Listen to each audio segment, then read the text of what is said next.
Hi, everyone. Today I'm excited to be joined by Liz Jones. She has her MS and she's an OTRL. She's an expert in the area of advocacy and pediatric practice and is also the co-owner of Connections Early Interventions and Supports, which is a pediatric practice in York, Pennsylvania. So we'll be diving deeper into this topic, including recent research and actionable takeaways you can implement right away.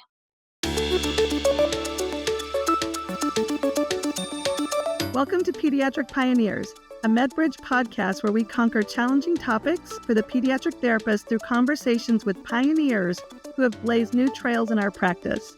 Our aim is to deliver actionable takeaways for practitioners like you. To receive continuing education credit for this episode and access bonus resources, make sure you check out medbridge.com. Hello, I'm your host, Nicole Quint, and I'm an occupational therapist with over 20 years of experience in practice and academia, specializing in pediatric practice and the improvement of occupational participation and performance through my expertise on executive function, visual perception, social-emotional learning, sleep, and sensory processing. It is my passion to support pediatric therapists like you so that you can best serve the families under your care with evidence-based practice solutions, easy-to-implement advocacy approaches, and new ways to lean into your skills within the challenging pediatric landscape. Welcome, Liz. Hello. Thank you so much for having me. I'm excited to be here. So could you get us started by sharing how you are involved with advocacy in pediatric practice, specifically with kids who are neurodiverse? Yeah. So I feel like to kind of start, I have to go backwards a little bit. So I'll try to make it quick so it's not a boring, story of my life. But so when I went to school, I was really interested in neuro rehab. And I know you had that same kind of start in our career. And when I went to school, that was always my focus and why I wanted to be an OT. And I really enjoyed the work I did. I worked in neuro rehab for about 4 years after college. And right around that time, I had my first child. And pretty early on in his development, we noticed that there was like some developmental differences, which led to evaluations, early intervention, and we kind of got pushed into that pretty early on in his life. I think from that, I ended up developing a passion for working with children and families, and at some point, kind of switched my career and started following that passion to be able to not only help my child, but help other families and children. And so around 2018, I actually started a early intervention business, which you talked about, with a business partner. And from that, have just continued to be growing my business, but my son's also growing and getting older. And as my son grows and gets older, I feel like my eyes keep getting opened up to, the different challenges that come with each different developmental milestone or age. And so my business is just growing with me and my family too. And one of the biggest areas that I feel like I have to advocate is in the public school setting. That's where our kids are spending most of their day. And so, not ever by design, but really out of necessity, I started really learning more about special education law, procedural safeguards, like what is this language, what's going on. And that kind of knowledge for myself and my son has kind of turned into this whole kind of cause, I guess, for lack of a better word. And that's kind of where I'm at today. Kind of like what is it? Necessity is the mother of invention, right? Yeah, so And true. so, but I So think true. it, OTs were kind of at the core were altruistic, but Mhm. there's something that happens when it's you're tapping into that personal piece, but then Yeah. we always end up taking that and helping others. So it's really interesting. We just had Kara Kaczynski on, and Mhm. she was talking about a very similar kind of situation where she kind of moved into advocating for her children. So I love that story. And I know that within your advocacy realm, you also are really big on supporting the families and the parents as well.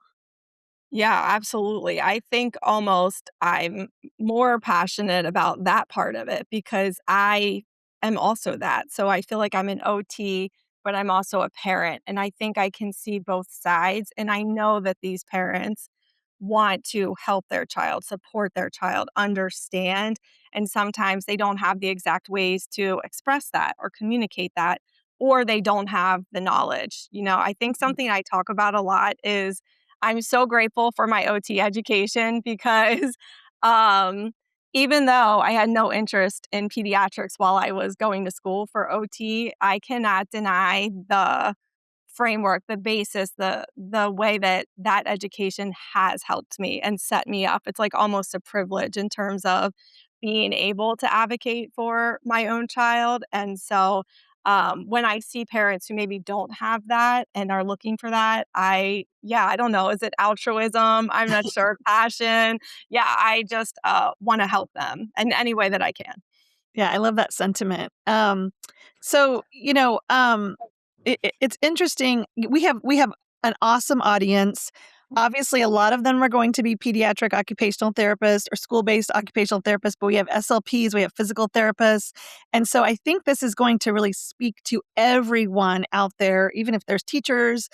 Some of them are going to wear hats as parent and therapist, and so I think this is going to really speak to them. And you kind of touched on this already, but why do you think it's important for us to discuss advocacy within pediatric practice? Like, what questions should we be asking as practitioners, or what should we be questioning out there in this topic? Well, so I think in general, no matter if you're an outpatient or if you're in school setting or wherever you're working with young children, you're never in your own silo. So we're always being Mhm. influenced. Our interventions, the environments, they're all influencing if what we're working on in our session is going to be successful. So I think it's important to be advocating for those things that might support our clients outside of our little treatment session, our push-in session. And so I think it could be important to all those different providers that you mentioned. We all have a role in making sure that what we're doing actually transcends to participation to that bigger system.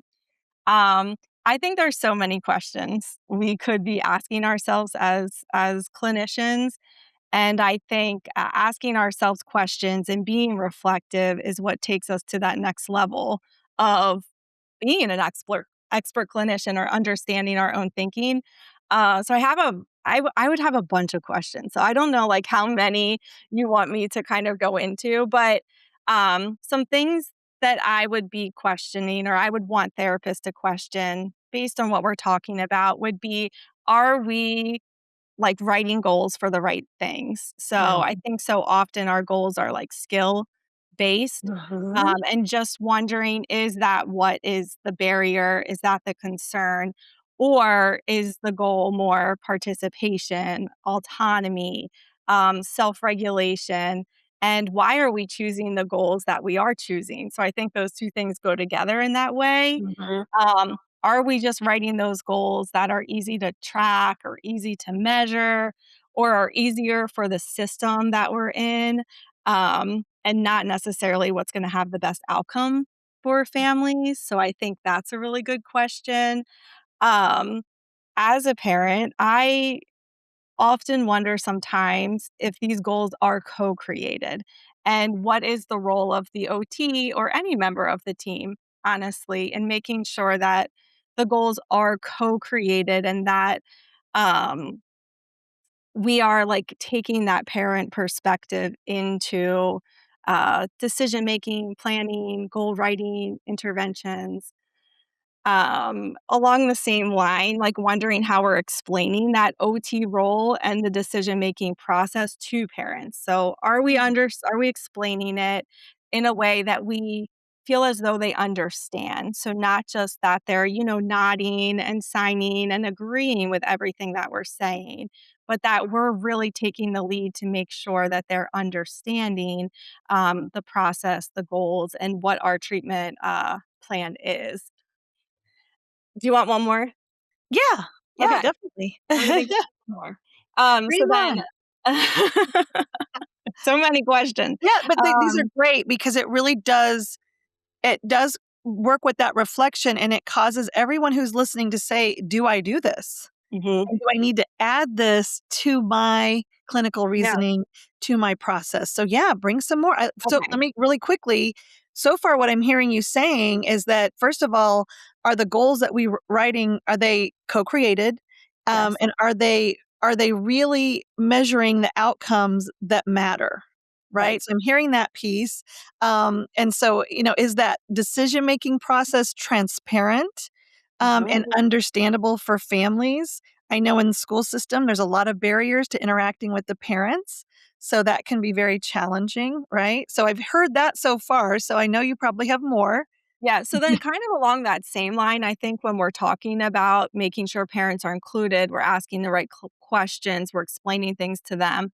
Are we considering their input, their observations, their feedback as clinical data that's as, equally important as maybe the other data, the assessment scores, our observations, because that is essential, I think, in trying to figure out what areas a child might be doing better, what environments are supporting their child, what environments are not. So are we incorporating that data and valuing it as equal as some of our other data forms?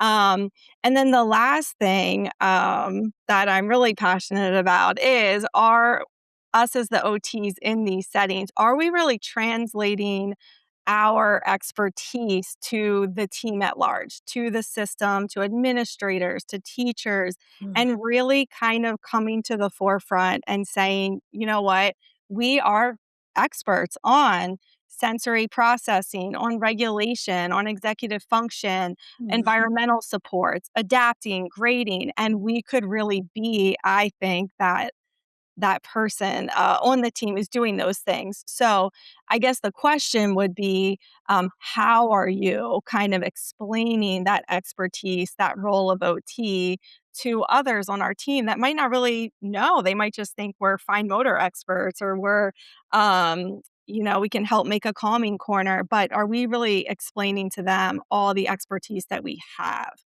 yeah, and I love that last point, and all of these points are very important, and what I'm hearing from you is kind of this emphasis on patient and family-centered care principles, or, Mhm. patient and family engaged care principles, and we actually had Elise Block on here, about, like, a year ago, if you go back and look at previous episodes, where she went through those principles of partnering with parents and doing, working with the decision making, but I think that other piece, I mean, that is so, so, so, so important.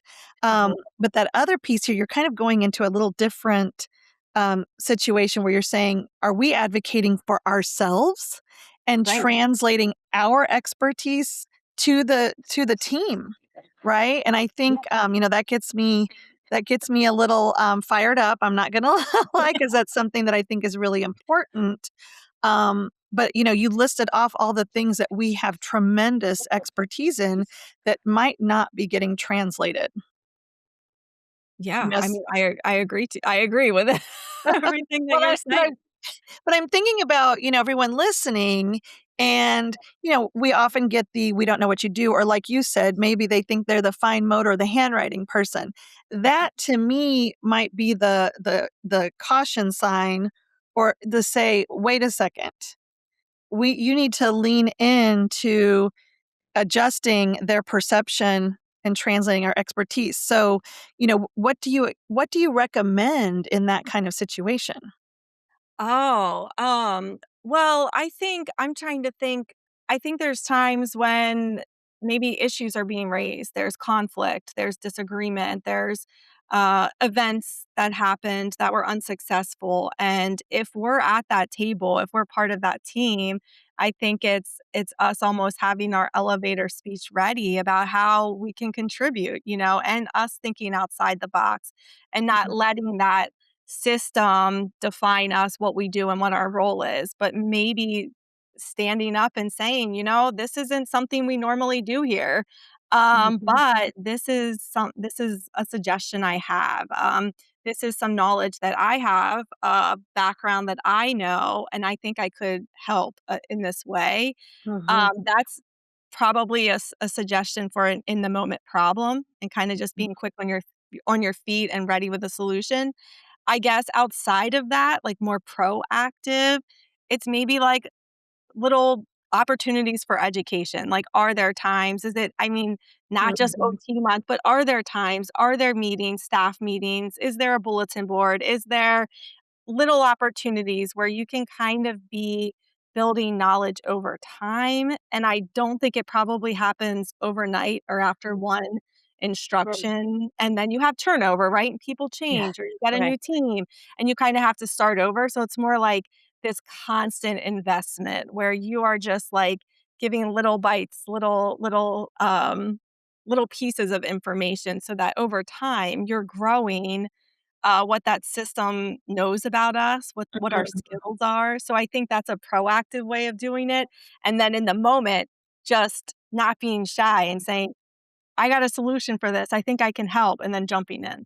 Yeah, I love that. And so the scaffolding with different players is so important, but and it's interesting, kind of it can be done in little bits. We have that consulting role in different Yeah. situations or finding one person that you can really show them and then they get the word out is always another, kind of strategy, right? And Yeah. I think I've heard you say before that are we, that we need to be supporting regulation and access Hmm. rather than, the risk is, are we unintentionally suppressing difference, right? Right. And so Yeah. I think what I'm hearing from you is that is another thing that can be kind of our ethical standpoint and say, this is why I need to jump in. Yeah, absolutely. Because I think sometimes, if again, we are really priding ourselves on being the expert of sensory differences or what dysregulation might look like and what regulation strategies might look like too. Understanding masking, understanding the demand and pressure that Mhm, some kids are feeling to assimilate to mhm, neurotypical behaviors, we can really be explaining to other team members um, why what they're wanting from this child maybe is unreasonable, unethical, and could be damaging to that child. So I think that we could also be educating them to understand like the why we're not going to work on that, or we're going to address it in this way that might look different than you anticipated I was going to address it. oh, I love that. Getting to the why. That's Yeah. crucial, right? Yeah. Hmm. So in getting to the why, we probably need to go look at the evidence, right? So that we're coming with that evidence based approach. So, what does the recent research say on this topic of advocacy? Now, obviously, there's whys to what we're doing that's evidence based, but let's also, the way that we're going to advocate has evidence to support it as well. So, can you give us some highlights of the most important takeaways? Well, one of the more recent articles about advocacy that I was looking through and reviewing really talked about the difference between like case advocacy and causal advocacy.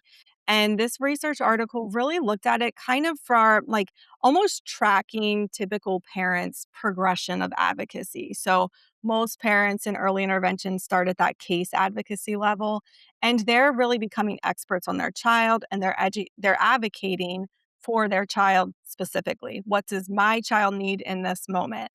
And then over time, as the child continues to grow older, these parents are growing older, they're learning. There oftentimes comes a shift to more causal advocacy where these individuals start advocating more for systemic changes, policy changes, procedural changes that would start to affect and impact more than just their child. And I see that in my own work all the time. Oftentimes, I think we're stronger together, Mhm. and our advocacy can be stronger in that way too, because oftentimes, um, changes, education, what could impact one child, right? Actually, could make humongous impacts on a larger group of individuals. So I think starting to think about even as an OT working in a school system, you might be able to start pulling some of the things you've noticed and observed and not start thinking about, okay, I have to advocate for service units for this child or this for this child and start thinking of it as what are the things I could contribute from my OT perspective that might help and support a large group of Mm. individuals and could contribute to a more inclusive school environment.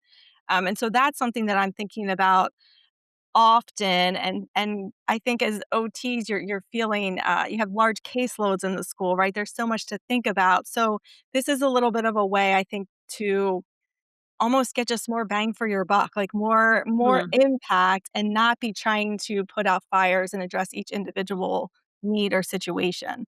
I love that idea because the example you gave was a parent.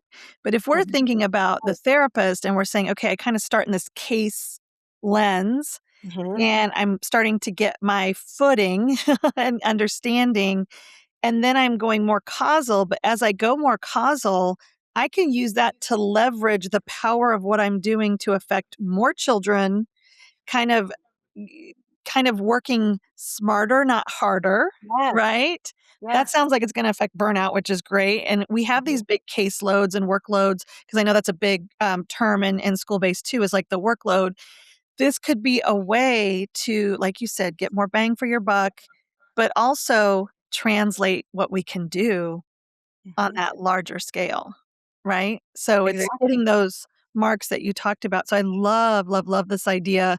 And I know we'll have the articles and the links and the references available for folks, but that's a really interesting way to think about it because I'm reflecting in the moment and thinking about when I was advocating a lot, I kind of started the same way with the case Right. and then it spread out to where I had that kind of more the more macro lens working and looking at how to advocate for the children that I was going in and advocating for. So I love that approach. Is there anything else in the evidence that we should kind of be thinking about with this advocacy topic?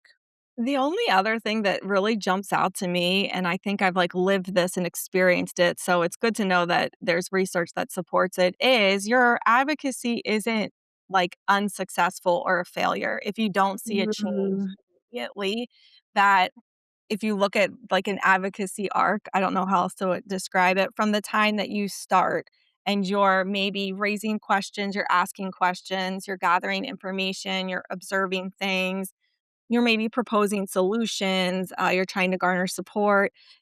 You wanna see an outcome, and me, I'm not a patient person, like, I want the outcome, like, yesterday, and, something that I've learned over time is it takes a long time, for change to actually translate. I In this research article that will be included in the bibliography, it's about a year, on Mm. average for your advocacy efforts to kind of, like, to see the fruits of the labor. And so I think it can sometimes feel defeating when you don't get that immediate solution or that immediate change or that immediate buy-in. But it doesn't mean you should stop. It means, you know, that you're kind of chugging along on the course and continuing to try to find those individuals that you can speak to, you can reach to. What are the little short-term measurables that you can try to identify to get to your goal to keep you kind of in the game? So that's the other thing I think is important to remember is it doesn't mean you're not being effective or um, you're wrong or you should stop. It just means change is hard. And I think when you're talking about advocating for neurodivergent individuals and the types of things we're talking about today, it's like trying to change the current, you know, and it's not gonna Yeah. happen one time. We're really talking about a real culture shift, and it's not gonna happen overnight. Yeah, so if you start, basically you're saying, take your calendar, Yeah. go to a year from now and Yeah. write down a little note that says, I will probably be seeing some differences, and Yeah. then know that you have some little Yeah. a consistent path toward that, and then all of a sudden, you might see some change, and maybe it'll be earlier than a year, but I think that Yeah. sounds realistic. Yeah. But yeah, we like instant I gratification, that know. is true. So Ex but I think that's really helpful. That temporal context is very supportive to know that, and to know that that is typical, I think Yeah. is very helpful. So let's talk a little bit about translating this research into practice. I think you kind of already hit on some of it obviously we have to wait a little bit and keep plugging along. But going back to that kind of case and causal approach, how can we use that to our advantage or how to support what we're doing as an advocate? Well, so if I think about causal advocacy, I think oftentimes, like when OTs are brought in to evaluate a child, we're really trying to determine like if they're qualified for services or if they don't, from a skill lens, right? Did this Mhm. child show a need for specific skills that we need to work and help address? I think starting to use our understanding of environment and the fit between the child's skills and abilities, and then what barriers could be existing in the environment, and really starting to focus on, okay, what what changes could help support this child even if there's no changes made by the child, right? There's no skill acquisition, but we start kind of making more shifts and adaptations to the environment, and now that child is able to be more successful and fit in the environment. When I think we make those types of environmental changes, we might find that we're able to support a large variety, a larger group of students without even trying to do direct service or institute a fix or a change on the student's part. Mhm.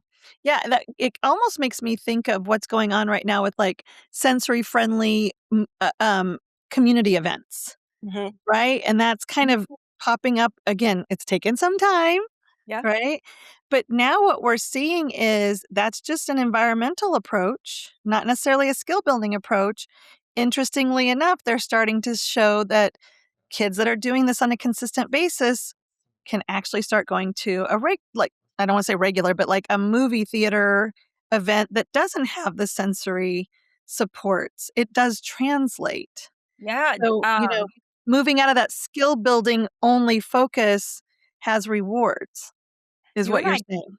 you and I haven't talked about, but, I don't know if you know, we had started some sensory-friendly events here, like, in my local Ah, area, yeah, uh-huh. and we see exactly that. So, 1, the changes that we make to the environment and even the culture is a little bit Mm, of a bigger change too, like, an expectation of, this is a safe place, this is a just the culture of that. mhm, Um, we have a lot of children who go to those sensory friendly events and practice and participate and work on regulation in the community, and then are able to translate to the equivalent local soccer team or the equivalent local story time. And there was no direct OT skill building intervention that occurred in those sessions. Maybe they're getting some support elsewhere, but that it does translate to participation improvements, mhm, gains, and access too. And don't get me started, but also just parent competency and confidence mm. because they're successful and they see improvements over time. So, And yeah. there's a co-occupation piece and there is the role competence and confidence, but I also think how cool they get to have a nice experience at the movies Yeah. that maybe they haven't had before. I always think about that piece as well. So it's the little wins, What a but in win. that regard, it's a big win. So yeah, no, we did not talk about that. So Yeah. that's kind of interesting Yeah. that we're on the same, wavelength there. I'm not Yeah. surprised though. But Yeah. how does this translate also to the school environment? Because that's a big piece of this too. We were kind of talking about community, and I'm glad we brought that in because this is for OTs that are in speech and PTs working in all areas. But what about that school environment that, a lot of these kids um, are challenged by? So your question is like what do I think OT's role is in Yeah, regards what to can we be the school doing? environment? I Mhm. think a lot of times conflict might exist when, you have a child who's, performing well in this one environment, but maybe not performing as great in this other environment. Mm, And I've, even just personally from my own experience, had times where you could just spend so much time trying to really figure out, oh, is it fatigue? Is it the topic? Is it the this? Is it the that?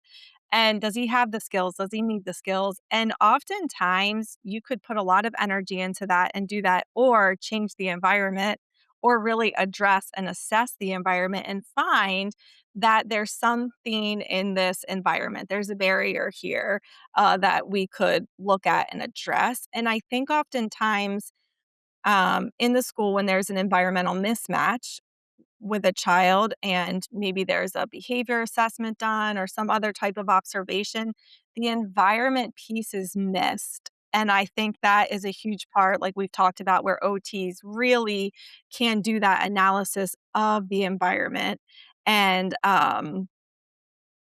try to figure out what changes can we make? What does this child need to be supported in this environment, and how can I make that adjustment or Hmm. support that adjustment or change? Yeah. And that kind of brings me to like, what do we need to consider? What practitioners need to consider when it comes to the perspective of the other interest holders, whether it's the kids themselves, Mhm. or the other care providers, the parents. Well, I think number one, I do really believe that all the stakeholders, they all want a successful outcome. They all Mhm. want success. I think sometimes what success looks like might be different because we're all using different language. We all have different biases. We all come from different educational backgrounds. We all have different, just like pragmatic pressures that we have to Mm. consider. So I think if in a lot of cases we can come to the table and understand that and really explain from our perspective how, maybe the fit is a little bit of the challenge and how we can work to make changes to environment, the demand, in addition to just putting the pressure on the child. I think we could try to figure out, okay, we don't have competing goals. We have the same goal here. And how can we come up with a outcome that we can all agree upon? Mm. Yeah. You know, when I'm thinking about this, we've kind of talked about some key areas here, and I would like to make sure that we focus them for everyone who's listening. So, talking maximum impact, what would be your top 3 actionable takeaways? We promise that for practitioners to put into practice. Okay, so I really tried to think about this because I agree. Like, I think when you leave a training or a talk, you want to know, okay, like how do I do this? What is the thing I could do? So I think the really first piece of like my recommendation, my takeaway, would be to try to advocate for participation and not just services. So Mm. kind of trying to shift our thought process or questions from does this student qualify for OT service to what does this student need to participate meaningfully in their school day? So not just trying to figure out, oh, did they achieve a certain score, a certain test? Yes or no? Okay, you get OT, you don't.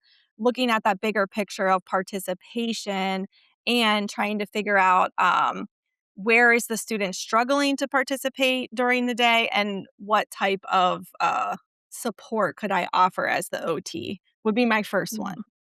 Okay. That's a shift. It's a shift. Right, and I think I've heard you say too, like, instead of kind of what does the student qualify for, we need to kind of think how do we need to help them participate meaningfully in their school day? But that could Mhm. translate to if I'm seeing someone in a clinical environment, what do they need to do in the community? What do they need to do at home? And it's the Mhm. participation piece. So that's Yeah. the first thing. We're going to focus on participation, right? Participation. I like that. Right. Okay. Yeah. Because then from there, your treatment maybe is consultation, maybe it's environmental adaptation, maybe Mhm. it's direct service. It still keeps you all these opportunities open, but it doesn't close the door to those other things, I feel like. Mhm. Okay, the second one we've talked about a little bit, but I think making that shift to really treating that parent input as clinical data. So that would be my takeaway. Okay. So if you're, working within a school system with parents, how could you do that tomorrow? I think you could just start shifting maybe some of your interview questions or the way you open up conversations to really allow that parent the opportunity to share with you what they feel like is their child's biggest challenge during the school day. And maybe it's not necessarily what you think it would be. And so I think giving them that platform to do that, and then listening to what it is that they say, and really taking it into consideration without defending your point or trying to correct them or arguing with them. And then when you're going over reports or goals or progress, or even just their current level of functioning, are you embedding that parental input into all the different parts of the OT process and not just that one box that's, parent input? How are you really Yeah. taking it and embedding it so that the parents can see their concerns and input throughout the whole process? And then, I think just when you're communicating with families, because maybe a lot of us are already doing this and we feel like we Mhm. are taking their input in. So then maybe just finding ways to let parents know. So, based on your input, based on that conversation we had, this was something I changed or this was something I did. And so we're really trying to build that bridge with parents and kind of make sure that we're articulating how we Mhm. are utilizing their input into our plan during the day. I like that. And the parents are the experts of their kid. They spend the Yeah. most time with them. They know them in so Mhm. many different arenas. So their input really makes a huge difference. So I love that. And I like how you talked about using it as clinical data. So Mhm. just like you're going to keep those scores with you on the assessment tools, you want to keep their input, that clinical data with you as you move along. Okay. So what is the third? Okay, the third one kind of goes to a little bit of our larger conversation was to try to work on building an environment within your setting that's going to support all or most or a larger group of neurodivergent learners. So when something isn't working, can we use that OT skill, that our background to try to identify what is the barrier? Is it environmental? Is it a process? Is it sensory input? Is it some sort of systemic policy procedure barrier? And then try to advocate from that point first. I think a way to do this, tomorrow in your school is you probably already have an idea in your mind about something that you've noticed that needs, tweaking or maybe some more education around. So trying to maybe find that first cause and figuring out a plan of what is your first step going to be. Maybe it's a little informative session, maybe it's informal conversations or chats. So just laying the groundwork for education with your colleagues in your school. So building those partnerships of people who are willing to kind of hear a different perspective and start making those little uh, kind of system wide changes for Mhm. your school setting. Or maybe you start with a case.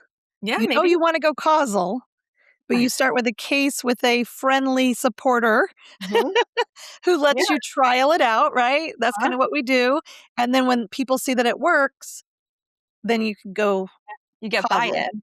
Yeah, Yeah, you get yeah. buy-in, for I sure. love that. Yeah, so I think that that's a great, approach, and I know we've talked before about, like, calm corners, Right. these kind of environmental or movement breaks, these kind of environmental supports, or even just activities throughout the day that benefit you were saying, try to benefit a bigger group of kids, Mhm. right? Good for Right. everybody. Movement breaks are good for Right. everyone, Yeah, right? And absolutely. and so are calm corners sometimes. We might do it a little differently when we're older, but it works Yeah. for a lot of kids. So I think this kind of goes back to these three things that I'm hearing go back to this idea of OTs translating what they can do on this Mhm. bigger scale. But that also goes for our friends from speech and physical therapy as well. We're all related services in the school. So how can we kind of show that, they can lean on us a little bit more to affect more kids? Because right now, what we're trying to do is help all these neurodivergent learners and other kids that might just have some kind of a thing that they don't like in their classroom. Yeah. Right? Yeah, I feel like So, oftentimes those recommendations benefit everybody, right. they're not gonna hurt anybody, they're gonna benefit everybody, so if you can find a way to kinda get it in. Yeah, exactly. So that's some really great advice. And so, can we give a couple examples or cases that you might have that would be helpful so they can hear the scenario walk through the process? Okay, so some different types of situations that oftentimes happen are when different types of classrooms, maybe they're contained classrooms or life skills Mhm. classrooms, are maybe um, withheld from participating or having access to the same types of experiences as their general education peers. So, for example, if a life skills class was um, not permitted to eat lunch in the cafeteria with other peers and had to eat that lunch in their classroom. There could be a lot of reasons why that was taking place, but if that's a policy or a procedural decision without taking into consideration these individual children, their skills, abilities, their sensory differences, um, the input from parents, that would be an opportunity where OTs could be kind of like, hey, I think I might have some input here to help us make Mhm. sure that we're setting up an inclusive environment, that we are promoting and prioritizing inclusion and not just making decisions based on policies, procedures, and maybe what we've done in the past. So I think that could Mhm. be an example of a time OTs, when we see things happening that are procedural based, policy based, and aren't taking into consideration a lot of these different things, the fit, the person, the environment, what we know about inclusion, we can be part of that solution. Yeah, I mean, I think, that is a great example, and I think that kinda happens a lot of times for Mhm. different kind of Right. groups and things. There's that exclusion rather than inclusion, and then I know something that I've heard you say before is, don't forget that they might be violating the IEP with this approach. They're not Right. being able to meet some of their inclusion, related goals on their IEP or accommodations, so that will add to, "Hey, not only do I know what I'm doing, but I'm keeping track of the process as well and holding Right, and people accountable." maybe yeah, and maybe as the OT, you're the one that's bringing that important kind of Mhm, legal point to the forefront of just, "Hey, it looks like these children should be getting access. If it's not happening here, during lunch, for example, because of these different, barriers that we have, we do need to find another time for that to take place, and here are some ideas of how I think we could get it in." 'Cause I think sometimes when we also come with a solution or with an idea, mhm. to fix it, that can also be really powerful and meaningful too. Yeah, I love that. Yeah, you don't wanna just come with the problem, and you don't wanna just call people out for violating IP, but you definitely wanna come with that solution. That's very true. What about something maybe I'm trying to think of another example, I'm sure you have some, where you're really kind of, that one actually did affect multiple students, but maybe something else where maybe it's just an oversight and they're not realizing that they're being punitive.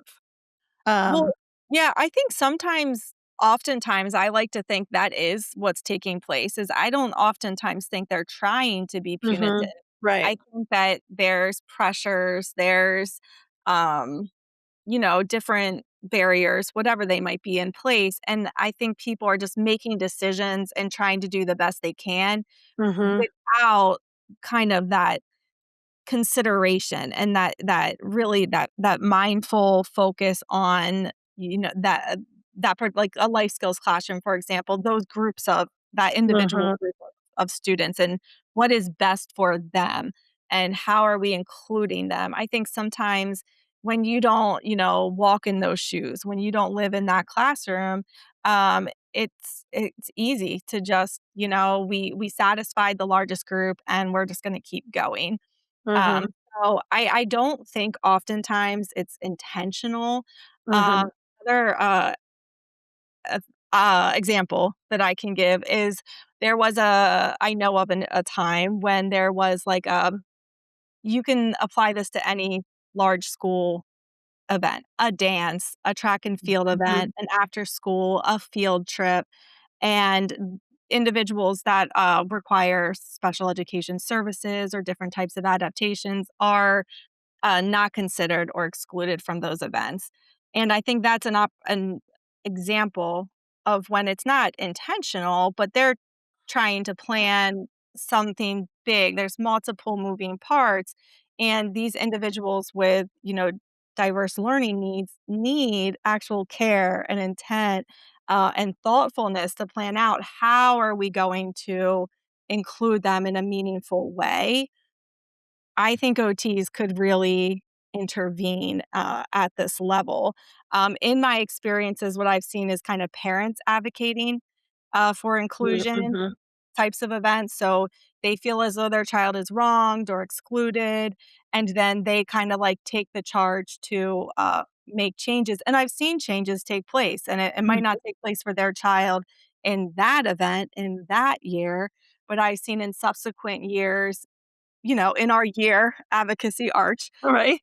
a change taking place that has more inclusion that will then impact the next group of students coming through.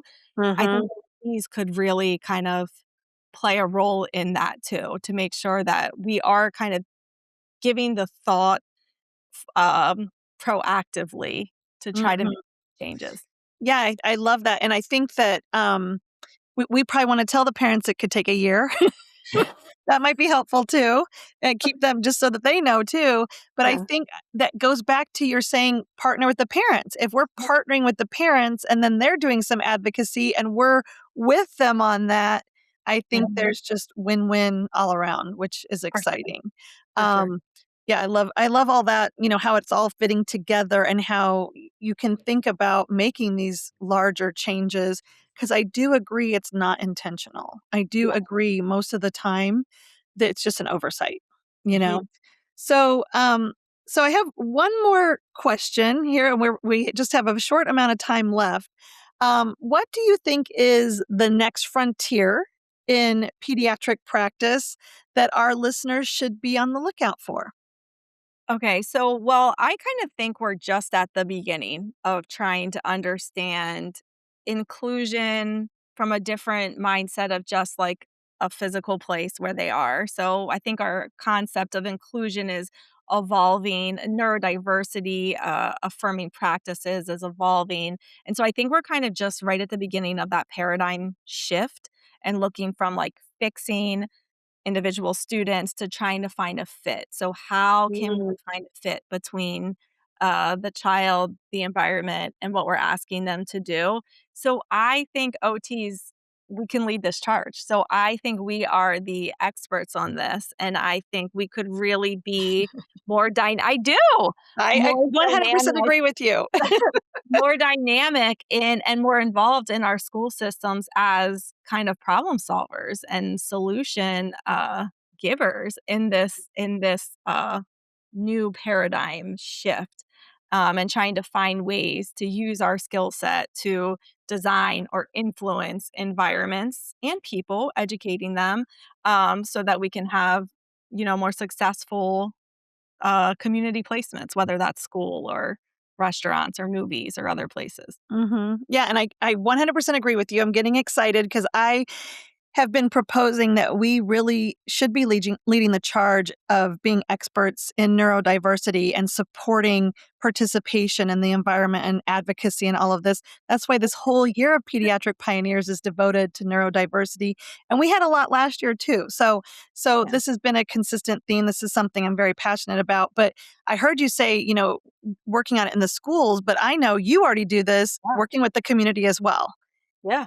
And I know you said you're involved in, like, the sensory events and things Yeah. like that.